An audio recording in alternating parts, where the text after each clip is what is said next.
Well, this is a good it's a good article. I like the title and the topic of the discussion here for NBA's teams updated 2021 free agency big board with Greg SWARTZ. So I don't think I've ever covered Greg SWARTZ Bleacher Report article as of right now, but let's jump into it. So we got 30 teams in the NBA. We're looking into free agency this offseason and pretty much what each of these teams need to cover up with free agency. So first is going to be the Atlanta Hawks. They have a nice roster. They have a nice foundation. The Atlanta Hawks are, I believe, around a fifth seed or so in the Eastern Conference. And within their team, within their franchise, Trae Young just got hurt, so we got to see the report upon his leg. That just happened tonight. But besides from that, ever since they let go of Lloyd Pierce and they brought in Nate McMillan as their head coach, they've been on a winning spree. And they've had a true identity within their team to pretty much elevate themselves from around an eighth, ninth, 10th seed, and then now into that fourth seeded range, around fourth or fifth, somewhere in that range over there. I believe they're around 32 and 27. So the Atlanta Hawks, as of right now, within the roster, you do have Trae Young. You brought in Bojan Bojanovic and sharpshooter Danilo Gallinari. You still have Clint Capella at the 5. And at the 3, you do have DeAndre Hunter or so. And they can kind of flip-flop the rotations. But as of right now for the Atlanta Hawks, I would say on their part to bring in a true backup point guard. They let go of Rondo. You still have Chris Dunn out there. You did bring Lou Will in as a veteran, which was a good move on their part. But I would say they need true of a veteran point guard. Someone like a Jeff Teague, DJ Augustine. You know, uh, Players in the mix, maybe a Patty Mills. That would be an ideal fit, and as well as a veteran center out there. So nothing too specific. I would just think more of a veteran presence in the locker room. The Atlanta Hawks are in the right direction to pretty much have their future set with their young players. But let's see what he says here. Let's see. So John Collins, Patty Mills, and then Frank Ntilikina. All right, so Patty Mills was on this list. I think that'll be a good fit. Finally, he'll be gone from the San Antonio Spurs. Been long overdue. Um, let's see here. What are down? They expect John Collins to sign a max or near max deal with the team with significant cap space, like the Spurs or the Thunder. They were looking to trade John Collins. I fully expect they could probably most likely do a sign and trade or just keep him as for right now. He is young. Yeah, Collins and Patty Mills should be your expected players. Frank Ntilikina could be a nice pick as well. Nothing too much in the Atlanta Hawks. I fully expect them to make the playoffs, and they'll grow with Trae Young and the crew. All right, so for the Boston Celtics as of right now, Boston's in a weird scenario, man. Instead of going for free agents, I would actually say to do more of a trade for them. I don't know why. This is just me just speculating. They need a true big, a veteran out there. I actually would prefer Steven Adams to be an ideal fit for both a chemistry player, locker room presence, and a defensive big. Because the Boston Celtics like to play in a half-court set, more traditional. I believe Steven Adams would be a great fit, ideal for the Boston Celtics. And the New Orleans Pelicans were trying to let him go via a trade, which never went down with. Also, if I'm the Boston Celtics, man, you need a true point guard out there. Kemba Walker needs to go. You need to trade him away. And there's two players, ideally, I would like for the Boston Celtics. Number 1, Lonzo Ball, and number 2, Malcolm Brogdon. Now, you do have first-round picks, so you can make a trade to the New Orleans Pelicans to package Steven Adams and Lonzo Ball, and in return, you give around a couple first-round picks, may even have to throw in, hopefully not Marcus Smart, but that may have to happen. You do that if you're the Boston Celtics. Potential starting 5 of Lonzo Ball, Jaylen Brown, Jason Tatum, someone at the 4, and then Steven Adams. I think that would be ideal for them within necessary. So, honestly, on my part, I don't have a true free agent that makes quite an impact for them, but I think you need to go that route. A young Lonzo Ball who's around, what is he, like 23, 24, and then Steven Adams who's around 26, I believe, matches the youth. So, that's what I think. All right, the Brooklyn Nets. They're in a weird position. They're definitely going to retool this team to make fit of James Harden, Kyrie, and Kevin Durant. You need to get veterans out there. You need to get some shooters, some rough riders. You need to get some just more veterans out there because this is a team that needs a veteran alpha masculine presence. Steve Nash, he's going to have one season under his belt. Kyrie, Kevin Durant, James Harden are not true alphas. So if you can get some veteran presence, I know Tyson Chandler's out of the league, but his veteran presence would be huge. You want to retain Spencer Dinwiddie. You should have the bird rights, so you should keep him within your franchise. He can play like the Sean Livingston on the Warriors type flow, 6-man off the bench. Well, Sean Livingston wasn't a 6-man, but you know what I'm saying.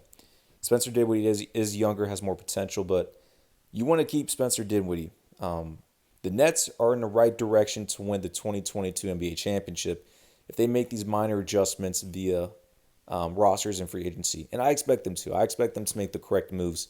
This season is not an ideal, wholehearted roster for them since the Harden trade came out of nowhere a third into the season. So they've had to kind of pick or choose, scrap some players into it. That's why I expect the Nets not to win the championship now. But in 2022, they pretty much have no excuses. They should be a powerhouse and completed team to win that chip. I won't dive too deep into there. Yes, JaVale McGee would be a huge pick. I've been stating this for the past month or two. JaVale McGee is a perfect veteran defensive anchor that would fit ideally with the Brooklyn Nets, either as a starter or coming off the bench. JaVale McGee for sure. You want to retain Spencer Dinwiddie, bring in JaVale McGee, bring in some veterans out there such as an Iman Shumpert, defensive wing, maybe even an Alan Crabb, who can be that one of those not spot up shooters, but just kind of energizer swag bunnies off the bench. Definitely would like that for them. And then at the 4, you're going to need some more stretch fours. Maybe like a Rondé Hollis Jefferson, a Damari Carroll. Who else do they got out there? Heck, you can even potentially bring in Paul Millsap for the low. But, yeah, the Nets are in a good direction as it is. All right, let's see here. So we got around 26 more teams. So let me go a little quicker here. The Charlotte Hornets, I would say number 1 is going to be, listen, they're good where they're at. They're most likely going to make the playoffs. LaMelo Ball is going to grow within this team. They're an exciting team to be, and I've always stated this in the past. They need to pick up LaMelo Ball, and they're going to have a bright future ahead of them. And they're on the right trend as of right now, even higher than my expectations this season. But with the Hornets, one player that comes to mind, and this would have to be a trade, Montrezl Harrell. They need a center out there. Cody Zeller needs to go. You can't pay him $15 million every year anymore. They need to work on some centers out there. I believe Montrezl Harrell would be a nice energizer bunny for them. And you need another young center out there as well. Only Montrezl Harrell comes to my mind. Also, I'm trying to think. I think a low-key player would be an Evan Fournier. I mean, you don't want to throw him all that money, but I think Evan Fournier would be a nice piece to be a shooting guard or small forward for that team. Let's see here. So they do have Montrezl Harrell as one of the centers. Andre Drummond. Andre Drummond is going to re-sign with the Lakers. I fully expect the Lakers to win that championship and Andre Drummond to re-sign. But who knows? Maybe Drummond leaves and he wants to get paid somewhere else. Who knows about that? But yeah, center for sure. Montrezl Harrell and Evan Fournier for my side. The Chicago Bulls. All right, so Zach LaVine and them, they're trying to squeak their way into the playoffs. They brought in Vucevic, was a huge piece. Number 1 for me. Not really a free agent, but they need to bring in Lonzo Ball. I'm surprised they did not orchestrate and force that trade during the trade deadline. You need that point guard out there with Zach LaVine. And you also need a 3 that can score. The Larry Marketing experiment's not been working out. Good thing they brought in Vucevic, but if you can get a scoring wing like a TJ Warren, who else is out there? Can't think too much, but for a point guard, Lonzo Ball for sure on my end. So the Devontae Graham, Larry Marketing, TJ McConnell. No, not too crazy on those parts. No. All right, the Cleveland Cavaliers. They got to get Kevin Love off their franchise. They need to trade him away. Long overdue. JaVale McGee is gone, so he's with the Nuggets. Who's on the team? Larry Nance is most likely to get traded away. They're going to pretty much experiment with quote-unquote Sexland, Darius Garland, and Colin Sexton. So you have those nice young pieces. I don't know if they're still going to keep Cedi Osman. I mean, he's been there for like 4 years or so. Um, Man, not too much with Cleveland. Cleveland's in a weird scenario, man. They have not rebuilded correctly, but you want to keep Jared Allen. You got to re-sign him. They'll probably have to re-sign him for around 17 mil a season, to be honest. Yeah, they only have Jared Allen as the main guy. No one else is really going to be intriguing for Cleveland, but whatever. All right, the Dallas Mavericks. Well, that's a tricky one. You know, with Dallas, I would like to pair Luka Doncic with like a Marcus Smart or a Patrick Beverly type player. A defensive combo guard, or you can go the route of just a traditional two, like a Danny Green. Um, who else out there? Trying to think of a veteran who's like a true veteran shooter who plays a two. But somewhere along that range, or you can just keep going with the Jalen Brunson experiment. And Josh Richardson. I'm not too crazy about Josh Richardson, but it is what it is. They need a scoring three. They need a young scoring three. You're not going to get Michael Porter Jr., so that's out of the equation. You're probably going to have to go with the DeMar DeRozan potentially, and that's what it looks like they're going to go within here. He's going to be an unrestricted free agent. Luka could use a scoring option. DeMar DeRozan is going to be around 30, 31, so I'm not crazy on that end of things. The Dallas Mavericks, for me personally, they need a defensive big. If they can bring in JaVale McGee as their starting five with KP moving down to the four, I like Kristaps Porzingis if they play him like a Dirk four. He's not a defensive big. So, having like a DeAndre Jordan or a JaVale McGee at the five would be ideal. The Nets are not going to trade away DeAndre Jordan, so that's out of the equation. JaVale McGee he's going to be a free agent. So if you're the Mavericks, target him, target Andre Drummond. And then at the three, you're most likely going to have to keep Dorian Finney-Smith. But let's see, Duncan Robinson, I believe, is going to be a restricted free agent. So if the Mavericks pull up Duncan Robinson, man, that'd be huge to be a starting shooting guard with Luka. That'd be huge. Gary Trent, he's not going to Dallas, no. The Denver Nuggets, their team is pretty much loaded as it is with Jamal Murray, Aaron Gordon, Nikola Jokic, and who am I forgetting? Michael Porter Jr. I would say they need a more of a traditional two with veteran experience, like a Danny Green. That would be huge on their end. Besides from that, I mean, you can go either way. They just need to fill out the depth of their bench, which they did have last year's playoffs, but this season, they haven't had too much upon so. Victor Oladipo, no. If Oladipo did come, which he won't, but if he were, he would have to be a six-man. But he's going to stay with the Miami Heat for sure. He's going to get his money. Derrick Rose would actually be a nice piece off the bench for the Nuggets, I'm not going to lie. But yeah, it looks like you're going to have to go the route of taking back in Will Barton. But the Nuggets are good. They have a core four, so just fill in some veterans off the bench. The Detroit Pistons. The Pistons are so washed up, I can kind of care less. You want to rebuild with Jeremy Grant in that direction and go on from there. So this is going to have to come mostly within the draft. No free agents within my mind. Actually, Talon Horton-Tucker would actually be these three pieces would be pretty nice for their direction. Mostly the top two with Diallo and Tucker, but Talon Horton-Tucker is going to re-sign with the Lakers. He should be a restricted free agent, so the Lakers are going to match. The Golden State Warriors, all right. If I'm the Golden State Warriors and you're bringing in Klay Thompson next season, you still have Steph Curry and Draymond Green. It's a weird one. I would still keep Wiggins at your three since Klay's back. You can run him like a 2016 Harrison Barnes when he's starting. And then when he plays with the second unit, he can go ISO. But to fill in, the big thing is going to be a five for their franchise. And if you're trying to make a big move, mega trade, listen, there's a couple of free agents out there. If you want to go the route of a Kawhi Leonard, DeMar DeRozan, they will be available. I doubt Kawhi Leonard leads the Clippers to the Warriors unless they get flamed out in the first or second round. In that mix, then Kawhi, who lives in California, who bought a mansion, he could go to the Warriors. Who knows about that? But he's got 2 championships. I think he's chilling.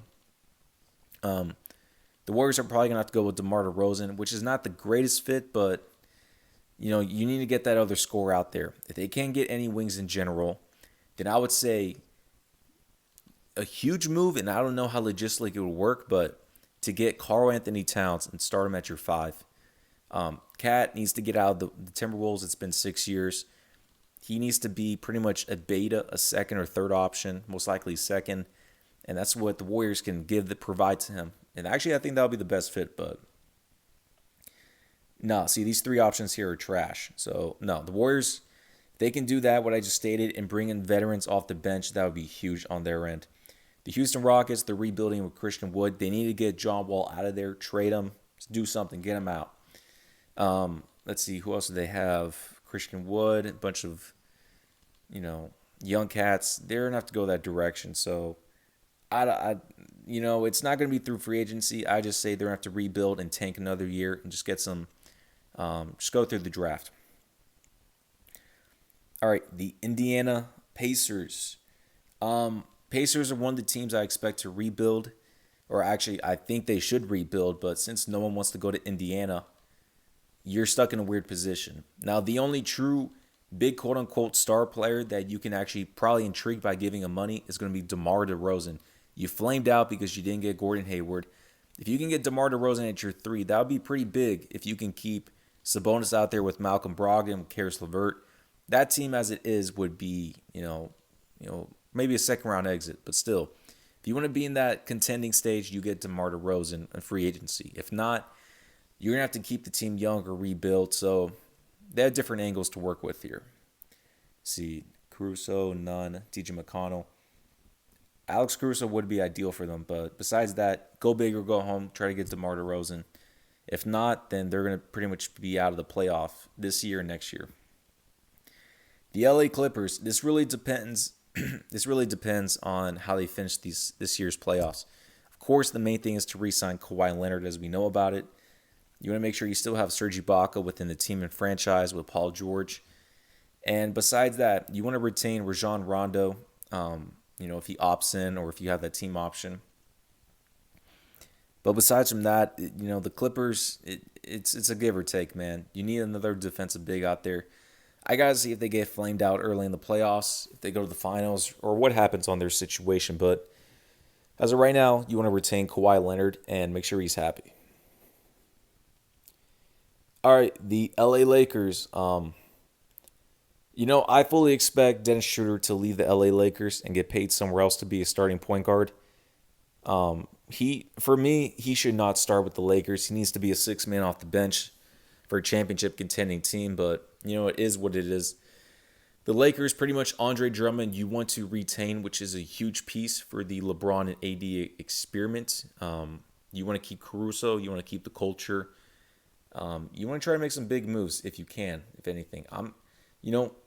If Montrezl Harrell is gone, I'm completely fine with that. If you're the Lakers, he's not an ideal fit anyways. But it's usually kind of stuck in the moment for the Lakers if they win the chip or not. I'll have to dive a little more deep in this conversation after the finals or currently what happens within then. But all right, I'm actually gonna have to make a part 2 since this is taking forever. So we'll end it off here after the Grizzlies. The Grizzlies need another scoring option who can make his own plays, his own shot, alongside with Ja Morant. And this needs to be a starting small forward out there, which ideally there's really no young cats. I mean, if you want to make a trade to try to get Kyle Kuzma, he's not an ideal fit, but who knows? Maybe that could be a good opportunity. What other young pieces are there? If somehow, some way, I don't know logistically, but if you can get Karl-Anthony Towns through first-round picks, throwing some young pieces out there, Cat and Ja Morant would be ideal because Cat needs to be a beta, second option. Ja Morant can take over and lead you in the playoffs. So you need a second stud, young guy to pair with Ja Morant because the Grayson Allens of the world, the Kyle Andersons, they only take you so far. And kudos to Ja Morant. He's an impact player. He can get your team wins. But we'll end it off part 1 as of right now. We'll make a second one for part 2 next.